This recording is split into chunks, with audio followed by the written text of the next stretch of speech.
Hi friends, good morning. Welcome to my channel. ಇವತ್ತು ಬಂದು ಬುಧವಾರ, ಟೈಮ್ ಬಂದುಬಿಟ್ಟು 7:30 ಆಗಿತ್ತು. ಆಗಲೇ ನಾನು ಬ್ಲಾಗ್ ಸ್ಟಾರ್ಟ್ ಮಾಡಬೇಕಾದ್ರೆ ನಿನ್ನೆ ನೈಟ್ ನೋಡಿದ್ರೆ ಅವ್ರ ಅಪ್ಪಾಜಿಗೆ ಫುಲ್ ಹುಷಾರಿರಲಿಲ್ಲ, ಜ್ವರ ಬಂದಿತ್ತು, ನಿದ್ದೆ ಇರಲಿಲ್ಲ. ಇವತ್ತು ನೈಟ್ ನೋಡಿದ್ರೆ ಕಲ್ಯಾಣ ಸರಿಯಾಗಿ ಮಲ್ಕೊಳ್ಳಿಲ್ಲ. ಗೊತ್ತಿಲ್ಲ, ಜೋಲಿಗೆ ಹಾಕಿ ಮಲಗಿಸಿದ್ದೆ, ಚೆನ್ನಾಗಿ ಮಲ್ಕೊತಾ ಇದ್ದೆ ಡೈಲಿ. ಇವತ್ತು ಯಾಕೋ ಸ್ವಲ್ಪ ಕಿರಿಕಿರಿ ಮಾಡಿದೆ ನೈಟ್ ಫುಲ್ಲು. ಟೈಮ್ ಆಗಲೂ ಒಂದು 1:30, 1:45 ಟೈಮ್ ರಾತ್ರಿಗೆ. ಆವಾಗ ಎದ್ಬಿಟ್ಟು ಮತ್ತೆ ಸ್ವಲ್ಪ ಅಳೋಕ್ಕೆ ಸ್ಟಾರ್ಟ್ ಮಾಡ್ದೆ. ಇನ್ನು ಯಾಕೋ ಏನಂತ ಹೇಳಿಬಿಟ್ಟು ಇನ್ನು ಜೋಲಿಯಿಂದ ಇಳಿಸ್ಕೊಂಬಿಟ್ಟು ಇನ್ನು ಕೆಳಗಡೆ ಮಲಗಿಸ್ಕೊಂಡೆ. ಕೆಳಗಡೆ ಮಲಗಿದ ತಕ್ಷಣ ಸ್ವಲ್ಪ ಚೆನ್ನಾಗಿ ನಿದ್ದೆ ಮಾಡ್ತಾಯಿದ್ದ. ನೋಡಿ, ನಮ್ಮ ಮೊನ್ನೆಯಿಂದನೇ ಬರ್ತಾನೇ ಇದ್ದಾವೆ ಹಕ್ಕಿಗಳು, ಬರ್ತಾ ಇರ್ತವೆ, ನಮ್ಮನ್ನು ಎಬ್ಬರಿಸ್ತಾ ಇರ್ತವೆ. ಗ್ಲಾಸೆಲ್ಲ ಕುಟ್ಟಿ ಕುಟ್ಟಿ ಒಂಥರ ಸೌಂಡ್ ಮಾಡಿ ಮಾಡಿ ಮಾಡಿ ಹೋಗ್ತಾ ಇರ್ತವೆ. ಇವತ್ತು ಕೂಡ ಅಷ್ಟೇ ಬಂದಿದ್ದು, ಇವತ್ತು ಕೂಡ. ಇನ್ನು ಕಲ್ಯಾಣ ಅಂತೂ ಮಲ್ಕೊಂಡಿದ್ದ, ಅವನು ಎದ್ದೇಳ್ತಾನೇನೋ ಅಂತ ಅಂದ್ಕೊಂಡೆ, ಬಟ್ ಆದರೂ ಕೂಡ ಅವನು ಎದ್ದಲಿಲ್ಲ, ಚೆನ್ನಾಗಿ ಮಲ್ಕೊಂಡ್ಬಿಟ್ಟಿದ್ದ. ಇನ್ನು ಈ ಅಕ್ಕಿ ಸೌಂಡ್ಗಾದರೂ ಎದ್ದೇಳುತ್ತೆ ಅಂತ ನೋಡಿದ್ರೆ ಅವನು ಎದ್ದು ಇಲ್ಲ. ಎಷ್ಟು ಹೋಗ್ಬಿಟ್ಟು ಎಬ್ಬರಿಸಿದ್ರು ಕೂಡ ಸುಮ್ಮನೆ ಚೆನ್ನಾಗಿ ಮಲ್ಕೊಂಡ್ಬಿಟ್ಟಿದ್ದ. ಸರಿ ಬಿಡು, ಮಲ್ಕೊಳ್ಳಿ, ನೈಟ್ ಬೇರೆ ಸರಿ ಮಲಗಿಲ್ಲ ಅಂತ ಹೇಳಿ ಇನ್ನು ನಾನು ಕೂಡ ಡಿಸ್ಟರ್ಬ್ ಮಾಡೋಕ್ಕೆ ಹೋಗಲಿಲ್ಲ. ಇನ್ನು ಅಷ್ಟರಲ್ಲಿ ಅವನು ಎದ್ದೇಳೋಷ್ಟೊತ್ತಿಗೆ ಸ್ವಲ್ಪ ಮಾಮೂಲಿ ಕೆಲಸಗಳಿರ್ತಾವಲ್ಲ ಮಾಡ್ಕೊಳ್ಳೋಣ ಅಂತ ಹೇಳಿ ಇನ್ನು ಬಾಕ್ಸ್ ಎಲ್ಲ ತೊಳಿತಾ ಇದ್ದೀನಿ. ಇನ್ನು ಬಾಕ್ಸ್ ಎಲ್ಲ ತೊಳೆದ್ಬಿಟ್ಟು ನಾವು ಫ್ರೆಶ್ ಅಪ್ ಆದರೆ ಕೆಲಸ ಮುಗಿಯುತ್ತೆ. ಆಮೇಲೆ ಮನೆಗೆ ಹೋಗೋದು. ಎಷ್ಟೇ ಬೇಗ ಹೋಗೋಣ ಮನೆಗಂದರೂ ಕೂಡ ಲೇಟ್ ಆಗುತ್ತೆ. ಅಲ್ಲಿ ಮನೇಲಿ ನಾವು ಹೋಗೋಷ್ಟೊತ್ತಿಗೆ ಕೆಲಸಗಳು ಕೂಡ ಆಗಿರ್ತವೆ. ಅದು ಒಂದು ಸ್ವಲ್ಪ ಬೇಜಾರಾಗುತ್ತೆ ನನಗೆ. ಬೇಗ ಹೋಗೋಣ ಅಂತ ಟ್ರೈ ಮಾಡ್ತೀನಿ, ಬಟ್ ಬೇಗ ಹೋಗೋಷ್ಟೊತ್ತಿಗೆ ಅಲ್ಲಿ ಎಷ್ಟೇ ಬೇಗ ಎದ್ದರೂ ಕೂಡ ಏನಾದರೂ ಒಂದು ಇದರಲ್ಲಿ ಟೈಮ್ ಆಗೇ ಹೋಗುತ್ತೆ, ಏನು ಮಾಡೋದಕ್ಕಾಗೋದಿಲ್ಲ. ಇನ್ನು ಮನೇಲಿ ಹೋಗ್ಬಿಟ್ಟು ಇನ್ನು ಸಂಜೆವ್ರಿಗೆ ಏನಾದರೂ ಕೆಲಸ ಇದ್ದರೆ ಕೆಲಸ ಎಲ್ಲ ಮಾಡ್ತೀನಿ. ಇನ್ನು ಬೆಳಗ್ಗೆ ಹೋದಾಗ ಅಡುಗೆ ಕೆಲಸ ಎಲ್ಲ ಆಗಿರುತ್ತೆ ಆಗಲೇ. ಇನ್ನು ಪವಿತ್ರನೇ ಮಾಡಿರ್ತಾಳೆ, ಅತ್ತೆ ಪವಿತ್ರ ಇಬ್ಬರು ಮಾಡ್ತಾ ಇರ್ತಾರಲ್ಲ. ಇನ್ನು ನನಗೆ ಬೆಳಗ್ಗೆ ಟೈಮ್ ಏನು ಇದಿರಲ್ಲ, ಗೊತ್ತು ಅವ್ರಿಗೆ ಬರೋದಕ್ಕಾಗೋದಿಲ್ಲ ಅಂತ ಹೇಳಿ. ಹಾಗಾಗಿ ಹೆಂಗೋ ಒಂದು ಇದು ಆಗುತ್ತೆ. ಇನ್ನು ಇವಾಗಂತೂ ಚಳಿ ಅಂದರೆ ಸಿಕ್ಕಾಪಟ್ಟೆ ಚಳಿ. ನಾನು ಬೆಳಗ್ಗೆ ಎದ್ದ ತಕ್ಷಣವೇ ಸ್ವಿಚ್ ಹಾಕ್ಬಿಟ್ಟು ಸ್ವಲ್ಪ ಬಿಸಿನೀರು ಇಟ್ಕೊಂಡೆ ನಾನು ಬಾಕ್ಸ್ ತೊಳಿತೀನಿ. ಅಷ್ಟು ಚಳಿ ಅನಿಸುತ್ತೆ ಇಲ್ಲಿ. ಫುಲ್ಲು ಇಬ್ಬನಿ ಅಂದರೆ ಸಖತ್ ಇಬ್ಬನಿ ಬೀಳ್ತಾನೇ ಇರುತ್ತೆ. ಮತ್ತು ಒಂದು 8 ಗಂಟೆವರೆಗೂ ಕೂಡ, 8, 8:30 ಆದರೂ ಕೂಡ ಸರಿಯಾಗಿಲ್ಲ, ಬಿಸಿಲೇ ಬರೋದಿಲ್ಲ. ಸ್ವಲ್ಪ ಬರ್ತಾ ಇರುತ್ತೆ, ನೀಟಾಗಿ ಬರೋದಿಲ್ಲ. ಇನ್ನು ಒಂದು 10 ಗಂಟೆ, 10:30 ಮೇಲೆ ಸ್ವಲ್ಪ ಚುರುಕಾಗಿ ಬಿಸಿಲು ಬರುತ್ತೆ. ಆಮೇಲೂ ಅಷ್ಟೇ, ಇವಾಗ ಬಿಸಿಲು ಅಂತಲೇ ಅನಿಸೋದಿಲ್ಲ. ಇನ್ನು ಸಖತ್ತು ಚಳಿ ಚಳಿ ಅಂತ ಅನ್ನಿಸ್ತಾ ಇರುತ್ತೆ. ಇನ್ನು ಹೊರಗಡೆ ಕೂತ್ಕೊಂಡು ಕೆಲಸ ಮಾಡೋದಾಗಲಿ ಏನೇ ಮಾಡೋದಾಗ್ಲಿ ಹೊರಗಡೆ ಆರಾಮಾಗಿ ಕೂತ್ಕೊಂಡು ಮಾಡ್ಬೋದು. ಇನ್ನು ಬಾಕ್ಸ್ ಕೂಡ ತೊಳೆದೆ, ಆದರೂ ಕೂಡ ಎದ್ದೇಳಿಲ್ಲ ಅವನು. ಎಷ್ಟು ಇದು ಮಾಡಿದ್ರು ಕೂಡ ಟೈಮ್ ಆಗುತ್ತೆ, ಎದ್ದೇಳಪ್ಪ ಹೋಗೋಣ, ಕಾಯ್ತಾ ಇರ್ತಾರೆ, ಹೋಗೋಣ ಎದ್ದೇಳು ಅಂತ ಹೇಳ್ಬಿಟ್ಟು ಎಬ್ಬರಿಸ್ತಾ ಇದ್ದೀನಿ. ಇನ್ನು ಇವರು ಬಂದುಬಿಟ್ಟು, ನಮ್ಮ ಮನೆಯವ್ರು ಬಂದುಬಿಟ್ಟು ಇನ್ನು ಶೆಡ್ ಹತ್ರ ಹೋಗಿ ಅಲ್ಲೆಲ್ಲ ಕೆಲಸ ಮಾಡ್ತಾಯಿದ್ರು. ಇನ್ನು ಅದಕ್ಕೋಸ್ಕರ ಹಾಗೆ ನಾನು ನೆನ್ನೆ ವ್ಲಾಗ್ ಹಾಕಿದ್ನಲ್ವ, ಆ ವ್ಲಾಗಿಗೆ ತುಂಬ ಚೆನ್ನಾಗಿ ಕಮೆಂಟ್ಸ್ ಬಂತು. ಇನ್ನು ID ಬಂದುಬಿಟ್ಟು ಇಂದ್ರಮ್ಮ ಅಂತ ID ಬರುತ್ತೆ. ಅವರು ಇಲ್ಲಿ ನಮ್ಮೂರ ಪಕ್ಕನೇ ಲಕ್ಕೇನಹಳ್ಳಿ ಅಂತ ಇದೆ, ಲಕ್ಕೇನಹಳ್ಳಿ ಅಂತ, ಅಲ್ಲಿ ಇದ್ರಂತ ಮುಂಚೆ. ಅವ್ರು ಇವಾಗ ಬೆಂಗಳೂರಲ್ಲಿ ಇದ್ದಾರಂತೆ. ಅವರು ಕೂಡ ಅಷ್ಟೇ ಡೈಲಿ ಮುಂಚೆಯಿಂದಲೂ ನಾನು ವ್ಲಾಗ್ಸ್ ನೋಡ್ತಾ ಇದ್ದಾರೆ. ನಾನು ಇಲ್ಲಿ ಮಾಡಿದಾಗಲ್ಲ, ಮುಂಚೆ ನಾನು ಸ್ಟಾರ್ಟಿಂಗ್ ವ್ಲಾಗ್ಸ್ ಮಾಡಿದಾಗಿಂದ ಕೂಡ ಅವರು ಹಳೆಯ ಸಬ್ಸ್ಕ್ರೈಬರು. ಗೊತ್ತಿಲ್ಲ ನಾನು ನಮ್ದು ಈ ಸೈಡ್ ಅಂತ ಹೇಳಿ. ಮುಂಚೆಯಿಂದನೂ ಅವ್ರು ಸಬ್ಸ್ಕ್ರೈಬ್ ಮಾಡ್ಕೊಂಡು ನಾನು ವೀಡಿಯೋಸ್ ಎಲ್ಲ ನೋಡ್ತಾಯಿದ್ರು.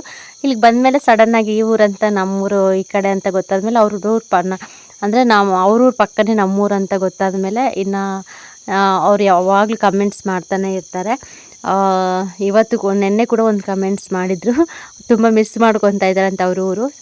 ಸಿಸ್ಟರ್, ಈ ವ್ಲಾಗ್ಸ್ ನೋಡ್ತಾ ಇದ್ದರೆ ಮಿಸ್ ಮಾಡ್ಕೋಬೇಡಿ, ನಾನು ಯಾವಾಗಾದರೂ ಆ ಕಡೆ ಸೈಡ್ ಲಕ್ಕೇನಹಳ್ಳಿ ಸೈಡು ಹೋದರೆ ಅಲ್ಲಿ ಕೂಡ ನಿಮ್ಮೂರು ಎಲ್ಲ ಕೂಡ ಸ್ವಲ್ಪ ವೀಡಿಯೋ ಮಾಡಿ ನಿಮ್ಗೆ ತೋರಿಸ್ತೀನಿ. ತುಂಬ ದಿನ ಆಯ್ತು ಅನಿಸುತ್ತೆ. ಹೌದು, ಹಳ್ಳಿಯಿಂದ ಬೆಂಗಳೂರಿಗೆ ಹೋದ ತಕ್ಷಣವೇ ಅದು ತುಂಬ ಮಿಸ್ ಮಾಡ್ಕೊತಾ ಇರ್ತೀವಿ. ನಮ್ಮ ಊರಾಗಲಿ, ಮನೆ ಆಗಲಿ, ಮತ್ತು ಅಕ್ಕಪಕ್ಕದ ಜನ ಆಗಲಿ, ಫ್ರೆಂಡ್ಸ್ ಆಗಲಿ, ಪ್ರತಿಯೊಂದನ್ನು ನಾವು ತುಂಬ ಮಿಸ್ ಮಾಡ್ಕೊತಾ ಇರ್ತೀವಿ. ಬೆಂಗಳೂರಿಗೆ ಹೋದರೆ ಬೆಂಗಳೂರು ಜೀವನನೇ ಬೇರೆ, ಹಳ್ಳಿ ಜೀವನನೇ ಬೇರೆ. ಹಳ್ಳಿ ಜೀವನಕ್ಕೂ ಬೆಂಗಳೂರು ಜೀವನಕ್ಕೂ ತುಂಬ ವ್ಯತ್ಯಾಸ ಇರುತ್ತೆ. ಹಾಗಾಗಿ ನನಗೆ ಗೊತ್ತು, ನಾನು ಕೂಡ ಬೆಂಗಳೂರಲ್ಲೇ ಇದ್ದೆ ಮುಂಚೆ. ಒಂದು 3-4 ವರ್ಷ ಕೂಡ ನಾನು ಅಲ್ಲಿದ್ದೆ. ನನಗೂ ಕೂಡ ಅನಿಸುತ್ತೆ ಎಷ್ಟು ಮಿಸ್ ಮಾಡ್ಕೊತಾ ಇದ್ದೆ ನಾನು. ಪ್ರತಿಯೊಂದನ್ನು ತುಂಬ ಮಿಸ್ ಮಾಡ್ಕೊಂಬಿಟ್ಟೆ ನಾನು 4-5 ವರ್ಷ. ನನಗೆ ಹಂಗೆ ಅನ್ನಿಸ್ತಾ ಇತ್ತು ನೀವು ಕಮೆಂಟ್ ಹಾಕಿರೋದು ನೋಡಿಬಿಟ್ಟು. ತುಂಬ ಬೇಜಾರಾಯಿತು. ಏನು ಬೇಜಾರು ಮಾಡ್ಕೋಬೇಡಿ, ಇನ್ನು ನಾನು ಇದೀನಲ್ವ, ನಾನು ಇಲ್ಲಿರೋವರೆಗೂ ಕೂಡ ನಾನು ಎಲ್ಲಾದರೂ ಆ ಕಡೆ ಸೈಡ್ ಹೋದರೆ ಖಂಡಿತ ಒಂದು ಸ್ವಲ್ಪ ವ್ಲಾಗ್ ಮಾಡಿಬಿಟ್ಟು ನಿಮ್ಮ ಹತ್ರ ಶೇರ್ ಮಾಡ್ತೀನಿ. ಏನು ಬೇಜಾರು ಮಾಡ್ಕೋಬೇಡಿ. ಆಗಲಿ ಮತ್ತು ಸಿಸ್ಟರು, ಇನ್ನೊಬ್ಬ ಸಿಸ್ಟರ್ ಕೂಡ, ರಹೀನಾ ಸಿಸ್ಟರ್ ಕೂಡ ಕಮೆಂಟ್ ಮಾಡಿದರು, ಆಟೋ ಇರಬೇಕು ಸಿಸ್ಟರ್ ಅಂತ ಹೇಳಿಬಿಟ್ಟು. ಆಟೋ ಇರಬೇಕು, ಬಟ್ ಆಟೋ ವ್ಯವಸ್ಥೆ ಕೂಡ ಇಲ್ಲ ಸಿಸ್ಟರ್ ನಮ್ಮೂರಲ್ಲಿ. ಏನು ಮಾಡೋದು? ಯಾರಾದರೂ ಒಂದು ಸೀಟ್ ಆಟೋ ಅಂತದ್ದು ಬಿಟ್ಟರೆ ಟೈಮ್ ಟು ಟೈಮ್ ಹಿಂಗೆ ಒಂದು ದಿನದಲ್ಲಿ ಇಷ್ಟು ಟೈಮ್ ಅಂತ ಫಿಕ್ಸ್ ಮಾಡಿಕೊಂಡ್ರೆ ಹೋಗೋರ್ಗೂ ಬರೋರ್ಗೂ ತುಂಬ ಈಸಿ ಆಗುತ್ತೆ. ಆ ವ್ಯವಸ್ಥೆನೂ ಇಲ್ಲ. ಇನ್ನು ಕೆಲವು ಎಲ್ಲರೂ ಕೂಡ ಕಮೆಂಟ್ಸ್ ಮಾಡಿದ್ದೀರಾ, ಮೆಡಿಷನ್ ಎಲ್ಲ ಇಟ್ಕೋಬೇಕು. ಸಡನ್ನಾಗಿ ಆ ಥರ ನಮ್ಮ ಮನೆಯವ್ರಿಗೆ ಸಡನ್ನಾಗಿ ಜ್ವರ ಬಂದುಬಿಡ್ತು. ಹಾಗಾಗಿ ಅಂಥ ಮಧ್ಯರಾತ್ರಿಯಲ್ಲಿ ಏನು ಮಾಡಬೇಕಂತನೂ ಅರ್ಥ ಆಗಲಿಲ್ಲ. ಅವ್ರು ಚೆನ್ನಾಗಿದ್ರು, ಇದ್ದಕ್ಕಿದ್ದಂಗೆ ಮೊನ್ನೆ ನೈಟ್ ಫುಲ್ಲು ಸುಸ್ತಾಗ್ಬಿಟ್ಟಿತ್ತು. ಪರವಾಗಿಲ್ಲ, ಸ್ವಲ್ಪ ಹಂಗೆ ರಿಕವರ್ ಆಗ್ತಾ ಇದ್ದಾರೆ ಇವಾಗ. ಇನ್ನು ಅಲ್ಲೆಲ್ಲ ಕೆಲಸ ಮುಗಿಸ್ಕೊಂಡು ಮನೆಗೆ ಬಂದ್ವಿ. ಇನ್ನು ಮನೆಗೆ ಬಂದ ತಕ್ಷಣ ಇನ್ನು ಕೆಲಸ ಇದ್ದಿದ್ದೆ ಮಕ್ಕಳಿಗೆ ಊಟ ಮಾಡಿಸೋದು. ಇನ್ನು ಊಟ ಮಾಡಿಸ್ತಾಯಿದ್ರು ಅತ್ತೆ, ಪವಿತ್ರ ಅವರೆಲ್ಲ ಕೂಡ. ಇನ್ನು ನಾನು ಬಂದುಬಿಟ್ಟು ಸ್ವಲ್ಪ ಪಾತ್ರೆ ಇತ್ತು, ಪಾತ್ರೆ ಎಲ್ಲ ಹೊರಗಡೆ ಇಟ್ಟೆ. ಇನ್ನು ಪಾತ್ರೆ ಎಲ್ಲ ತೊಳ್ಕೊಬಂದುಬಿಟ್ಟು ಇನ್ನು ಮಾಮ ಹೇಳಿದರು ಟೀ ಮಾಡಮ್ಮ ಸ್ವಲ್ಪ ಅಂತ ಹೇಳಿಬಿಟ್ಟು ಇನ್ನು ಟೀಗೆ ಇಟ್ಟಿದ್ದೀನಿ. ನಮ್ಮ ಮಾವನಿಗೂ ಅಷ್ಟೇ ಹೆಜ್ಜೆಜ್ಗೂ ಟೀ ಬೇಕು. ಇನ್ನು ಅವ್ರಿಗೆ ಮಾಡ್ತೀನಲ್ಲ ಅಂತೇಳ್ಬಿಟ್ಟು ಇನ್ನು ನಾನು ಕೂಡ ಕುಡಿಯೋದಕ್ಕೆ ಮತ್ತೆ ಸ್ಟಾರ್ಟ್ ಮಾಡಿಬಿಟ್ಟಿದ್ದೀನಿ. ಯಾರು ಕೇಳಿಲ್ಲ ಅಂತಂದರೆ ಬಿಡಪ್ಪ ಅನ್ಕೋಬೋದು, ಬಟ್ ಕೇಳ್ತಾ ಇರ್ತಾರಲ್ಲ, ಇನ್ನು ಹಾಗಾಗಿ. ಇನ್ನು ನೈಟ್ ಪವಿತ್ರ ನುಗ್ಗೆ ಸೊಪ್ಪು ತಂದಿದ್ಲು, ನುಗ್ಗೆ ಸೊಪ್ಪು ಬಸ್ಸಾರು ಮಾಡಿಬಿಟ್ಟು ಇನ್ನು ಮುದ್ದೆ ಅನ್ನ ಮಾಡಿದ್ಲು. ತುಂಬ ಚೆನ್ನಾಗಾಗಿತ್ತು ಸೊಪ್ಪು ಸಾರು ಮಾತ್ರ. ಈ ನುಗ್ಗೆ ಸೊಪ್ಪು ಬಂದುಬಿಟ್ಟು ನಮ್ಮ ತೋಟದಲ್ಲೇ 3-4 ನುಗ್ಗೆ ಮರ ಇದ್ದಾವೆ. ಮೊನ್ನೆ ರಾಗಿ ಕಡ್ಡಿ ಕೊಯ್ಯಕ್ಕೆ ಬಂದಿದ್ಲಲ್ವ, ನೆನ್ನೆ ಬಂದಿದ್ಲಲ್ವ, ಅದನ್ನು ಹಂಗೆ ಹೋಗ್ಬಿಟ್ಟು ಸ್ವಲ್ಪ ಕಿತ್ಕೊಬಂದಿದ್ಲು ಸಾಂಬಾರಿಗೆ ಏನಿಲ್ಲ ಅಂತ ಹೇಳಿ. ಸದ್ಯ ಇವತ್ತು ಅದೇ ಆಯಿತು. ತುಂಬ ಚೆನ್ನಾಗಾಗಿತ್ತು ಸಾಂಬಾರು, ಮುದ್ದೆ ಎಲ್ಲ ಕೂಡ.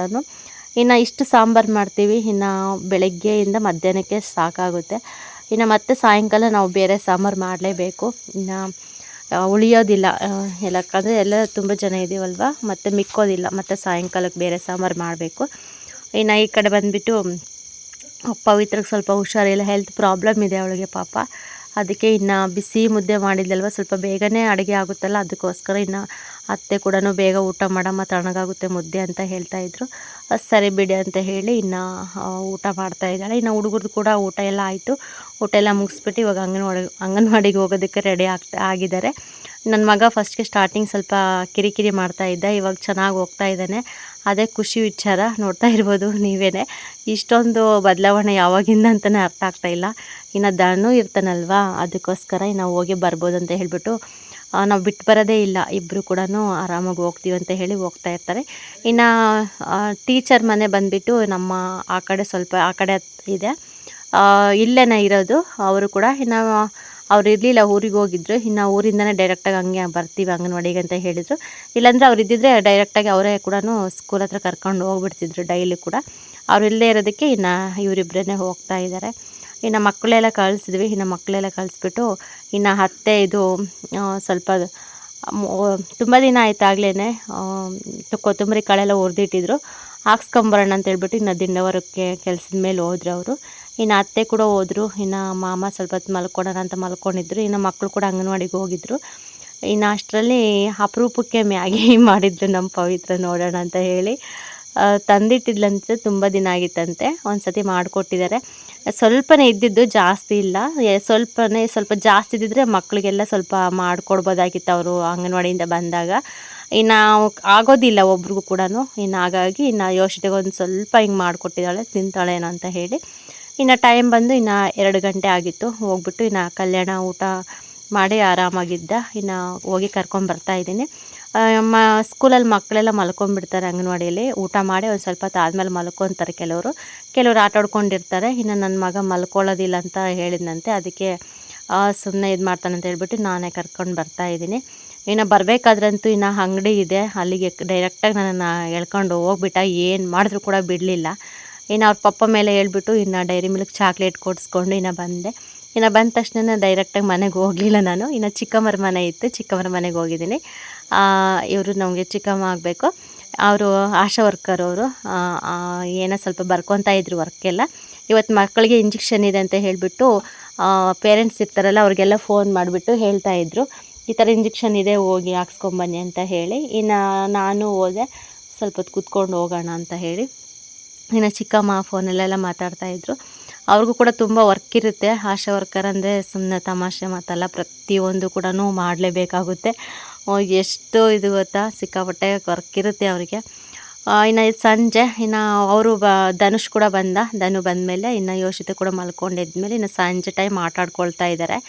ಇನ್ನು ಆಟ ಸಾಮಾನು ಬರೀ ಟೈರ್ ತಗೊಂಡ್ಬಿಟ್ಟು ಆಟ ಆಡ್ತಾಯಿದ್ರು. ಅದೆಲ್ಲ ಕಾಲಿಗೆ ಬೀಳುತ್ತೆ, ಬೇಡ ಅಂತಂದರೂ ಕೂಡ ಕೇಳೋದಿಲ್ಲ. ಟೈರ್ ಆಟ ಎಲ್ಲ ಆಡಿಬಿಟ್ಟು ನಾವು ಮುಗಿಸಿ ಇನ್ನು ಲಾಸ್ಟಿಗೆ ಇದನ್ನು ಆಟ ಸಾಮಾನೆಲ್ಲ ಇರೋದೆಲ್ಲ ತೊಗೊಂಡ್ಬಿಟ್ಟು ಇವಾಗ ಅಳ್ಕೊಂಡು ಇನ್ನು ಆಟ ಆಡ್ತಾ ಇದ್ದಾರೆ. ಅದು ತರಲೆ ಅಂದರೆ ಸಿಕ್ಕಾಪಟ್ಟೆ ತರಲೆ. ಅವ್ನಿಗೇನು ಬೇಕು ಇವ್ನಿಗೂ ಅದೇ ಬೇಕು. ಅದು ಬೇಡ ಅನ್ನೋದು ಇದು ಬೇಡ ಅನ್ನೋದು ಅಂತಾರೆ. ನಮ್ಮ ಮನೇಲಿ ಜಗಳ ಆಗೇ ಆಗುತ್ತೆ. ಇನ್ನು ಇವತ್ತು ಬಂದುಬಿಟ್ಟು ಅಡುಗೆ ನಂದೇನೆ. ಭಯ ಫ್ರೆಂಡ್ಸ್ ನನಗಿಲ್ಲಿ ಅಡುಗೆ ಮಾಡೋದಕ್ಕೆ ನಿಜವಾಗ್ಲೂ ಸೀರಿಯಸ್ಸಾಗಿ ಹೇಳ್ತಾ ಇದ್ದೀನಿ. ಯಾಕೆಂದರೆ ನಾವು ಬೇರೆ ಥರ ಅಡುಗೆ ಮಾಡ್ತೀನಿ, ಇಲ್ಲಿ ಬೇರೆ ಥರ ಅಡುಗೆ ತಿಂತಾರೋ ಇಲ್ಲೋ ಅನ್ನೋದೊಂಥರ ಚಿಂತೆ. ಒಂದು ಕಡೆ ಮಾಡಲೇಬೇಕಾಗಿರೋ ಅನಿವಾರ್ಯ. ಇನ್ನು ಪವಿತ್ರಗೆ ಬೇರೆ ಹುಷಾರಿಲ್ಲ. ಇವತ್ತು ಏನಪ್ಪ ಮಾಡೋದಂತ ಹೇಳಿಬಿಟ್ಟು ಆಗಿದ್ದಾಗಲಿ ಅಂತ ಹೇಳಿ ಇನ್ನು ಬೆಂಡೆಕಾಯಿ ಇದ್ದು ಫ್ರೆಂಡ್ಸ್, ಇನ್ನು ಬೆಂಡೆಕಾಯಿ ಫ್ರೈ ಮಾಡಿಬಿಡೋಣ, ಸುಮ್ಮನೆ ಫ್ರೈ ಮಾಡಿ ಮುದ್ದೆ ಮಾಡಿ ಅನ್ನ ಮಾಡೋಣ ಅಂತ ಹೇಳಿ ಚೆನ್ನಾಗಿರುತ್ತೆ ಅಂತ ಹೇಳ್ಬಿಟ್ಟು ಇನ್ನು ಬೆಂಡೆಕಾಯಿ ಎಲ್ಲ ಕಟ್ ಮಾಡಿಕೊಂಡು ಇನ್ನು ಚೆನ್ನಾಗಿ ಹುರಿದ್ಬಿಟ್ಟು ಈರುಳ್ಳಿ ಟೊಮೊಟೊ ಅದೆಲ್ಲ ಸ್ವಲ್ಪ ಕಟ್ ಮಾಡಿಕೊಂಡು ಕೊತ್ತಂಬರಿ ಸೊಪ್ಪು ಅದೆಲ್ಲ ಇನ್ನು ಬೆಳ್ಳುಳ್ಳಿ ಕೂಡ ಸುಲ್ಕೊಂಡ್ಬಿಟ್ಟು ಎಲ್ಲ ಸೈಡ್ಗಿಟ್ಟು ಇವಾಗೆಲ್ಲ ಕೂಡ ಒಗ್ಗರಣೆ ಹಾಕಿ ಲಾಸ್ಟಲ್ಲಿ ಶೇಂಗಾ ಪುಡಿ ಇರುತ್ತಲ್ಲ, ಶೇಂಗಾ ಪುಡಿ ಕೂಡ ಮಿಕ್ಸಿಗೆ ಹಾಕ್ಕೊಂಡು ಇದಕ್ಕೆಲ್ಲ ಮಿಕ್ಸ್ ಮಾಡಿದೆ. ನಿಜವಾಗ್ಲೂ ಟೇಸ್ಟ್ ಮಾತ್ರ ತುಂಬ ಚೆನ್ನಾಗಿರುತ್ತೆ ಇದು. ನಾನು ಸುಮಾರು ಸರಿ ನಾವು ಅಲ್ಲೆಲ್ಲ ಇದನ್ನೇ ಮಾಡೋದು, ಸುಮ್ಮನೆ ಫ್ರೈ ಥರ ಮಾಡಿಬಿಡ್ತೀವಿ. ಬಟ್ ಇಲ್ಲಿ ತಿನ್ನೋದಿಲ್ಲ. ಹೆಂಗೆ ತಿಂತಾರೋ ಏನೋ ಅನ್ನೋದೇ ಚಿಂತೆ ಆಗಿತ್ತು. ಸದ್ಯ ಆಗಿದ್ದಾಗಲಿ ಇವತ್ತು ಒಂದಿನ ಅಂತ ಹೇಳಿ ಇನ್ನು ಮಾಡಿಬಿಟ್ಟೆ ನಾನು. ಬೆಳಗ್ಗೆ ಅತ್ತೆ ಏನಾದರೂ ಸಾಂಬಾರು ಮಾಡ್ತಾರೆ ಅಂತ ಹೇಳಿ ಇನ್ನು ಬೆಳಗ್ಗೆ ಒಂದು ಸ್ವಲ್ಪ ಸಾಂಬಾರು ಇತ್ತು. ನಾನು ಅದ್ರ ಜೊತೆಗೆ ಇನ್ನು ಬೆಂಡೆಕಾಯಿ ಫ್ರೈ ಮುದ್ದೆ ಅನ್ನ ಮಾಡಿಟ್ಟು ಇನ್ನು ಬಾಕ್ಸ್ಗೆ ಹಾಕ್ಕೊಂಡು ಇನ್ನು ತೋಟಕ್ಕೆ ಬಂದ್ವಿ ಡೈರೆಕ್ಟಾಗಿ. ಇನ್ನು ಬಂದ ತಕ್ಷಣ ನಾನು ಟ್ರೈಪೋಡ್ ಆರ್ಡ್ರ್ ಮಾಡಿದ್ದೆ. ಬಂದಿತ್ತು ಫ್ಲಿಪ್ಕಾರ್ಟಿಂದ ಬಂದಿತ್ತು. ನಮ್ಮ ಮನೆಯವರು ತಗೊಂಬಂದು ಆಗಲೇ ಇಟ್ಟಿದ್ದರು. ಇದು ಬಂದಿರೋದು ಇಲ್ಲಿ ಸಖತ್ತು ಬೈಸ್ಕೊಂಡು ಫ್ರೆಂಡ್ಸ್, ತುಂಬ ಬೇಜಾರಾಗುತ್ತೆ ನನಗೆ. ನಮ್ಮ ಮನೆಯವರಂತೂ ಬೈಯು ತಿನ್ನೋಕ್ಕಾಗಲ್ಲ, ಉಣ್ಣೋಕ್ಕಾಗಲ್ಲ, ಬಟ್ಟೆನ ತೊಗೊಳಲ್ಲ, ಏನಿಲ್ಲ, ಬರೀ ಕೆಲ್ಸಕ್ಕೆ ಬರ್ದಿರೋವೆಲ್ಲ ತೊಗೊಳ್ತೀಯ ಹಂಗೆ ಹಿಂಗೆ ಅಂತ ಬೈದ್ಬಿಟ್ರು. ತುಂಬ ಬೇಜಾರಾಯಿತು ನನಗೆ. ಯಾವುದೋ ಒಂದು ಮೂಲೆಯಲ್ಲಿ ಸಖತ್ತು ಬೇಜಾರಾಗ್ಬಿಡ್ತು ನನಗೆ. ಏನು ಗೊತ್ತಾ, ಏನೇ ಒಂದು ಇದು ಮಾಡ್ತೀವಿ ಅಂತಂದರೂ ಇಂಪಾರ್ಟೆಂಟ್ ಬೇಕಾಗಿರೋ ತೊಗೊಂಡೆ. ನಾನು ಬೇಕಿಲ್ಲದಿರೋದೇನು ವೇಸ್ಟಾಗಿ ನಾನು ಏನೂ ತೊಗೊಳ್ಳಿಲ್ಲ. ಆದರೂ ಕೂಡ ಅಲ್ಲಿ ಊರಲ್ಲಿ ಒಂದಿದೆ ಅಲ್ವಾ, ಇಲ್ಲಿ ಒಂದು ತೊಗೊಂಡಿದೀಯಾ ಅಂತ ಬೈದರು. ಬಟ್ ಅವ್ರು ಹೇಳಿದ್ದೂ ಕರೆಕ್ಟಾಗಿದೆ. ಆದರೆ ನನಗೆ ವೀಡಿಯೋಸ್ ಮಾಡೋದಕ್ಕೆ ನನಗೆ ಕಂಫರ್ಟಬಲ್ ಅನ್ನಿಸ್ತಾ ಇರಲಿಲ್ಲ. ಅದಕ್ಕೋಸ್ಕರ ನನಗಿದು ಬೇಕೇ ಬೇಕಿತ್ತು. ಅದಕ್ಕೆ ನಾನು ಆರ್ಡ್ರ್ ಮಾಡ್ಕೊಂಡಿದ್ದೆ ಅಷ್ಟೇ. ಬಟ್ ಇಟ್ಸ್ ಓಕೆ, ಹೇಳ್ತಾರೆ, ಏನು ಮಾಡೋದಕ್ಕಾಗೋದಿಲ್ಲ. ನಮಗೂ ಟೈಮ್ ಬರಬೇಕಲ್ಲ ಮನೆಯಲ್ಲಿ. ಹಾಗಾಗಿ ನಮ್ಮ ಮನೆಯವ್ರು ಸಂಜೆಗೆ ಮಲ್ಕೊಂಡ್ಬಿಟ್ಟಿದ್ರು ಫ್ರೆಂಡ್ಸ್, ಪಾಪ ಹುಷಾರಿಲ್ಲ ಅಂತ ಹೇಳಿ. ಜ್ವರ ಕೂಡ ಇನ್ನೂ ಬಿಟ್ಟಿರಲಿಲ್ಲ. ಇನ್ನು ಕಲ್ಯಾಣ ಆಟ ಆಡ್ತಾ ಇದ್ದ. ಇನ್ನು ಅವನು ನೋಡಿಕೊಂಡು ನಾನು ಕೂಡ ಸುಮ್ಮನೆ ಎದ್ದಿದ್ದೆ ಮಲ್ಕೊಳ್ಳಿ ಅಂತ ಹೇಳಿ. ಇವತ್ತಾದ್ರೂ ಕೆಳಗೆ ಮಲ್ಕೊತಾನೆ ಅಂತೇಳ್ಬಿಟ್ಟು ಕೆಳಗೆ ಹಾಸಿದ್ದೆ, ಮಲಗ್ತಾನೆ ಏನಂತೇಳ್ಬಿಟ್ಟು. ಮಲಗಲಿಲ್ಲ ಅವನು, ಮತ್ತೆ ಜೋಲಿ ಹಾಕ್ಸ್ಕೊಂಡು ಇನ್ನು ಜೋಲಿಯಲ್ಲೇ ಮಲ್ಕೊಂಡ. ಸರಿ ಬಿಡು ಅಂತ ಹೇಳ್ಬಿಟ್ಟು ಇನ್ನು ಸುಮ್ಮನೆ ಅದೇ. ಓಕೆ ಫ್ರೆಂಡ್ಸ್, ಈ ಚಿಕ್ಕ ವ್ಲಾಗ್ ನಿಮ್ಗೆ ಸ್ವಲ್ಪನಾದ್ರೂ ಇಷ್ಟ ಆದರೆ ಲೈಕ್ ಮಾಡಿ, ಕಮೆಂಟ್ ಮಾಡಿ, ಶೇರ್ ಮಾಡಿ, ಹಾಗೆ ಸಬ್ಸ್ಕ್ರೈಬ್ ಮಾಡ್ಕೊಳ್ಳಿ. ಸಿಗೋಣ ನೆಕ್ಸ್ಟ್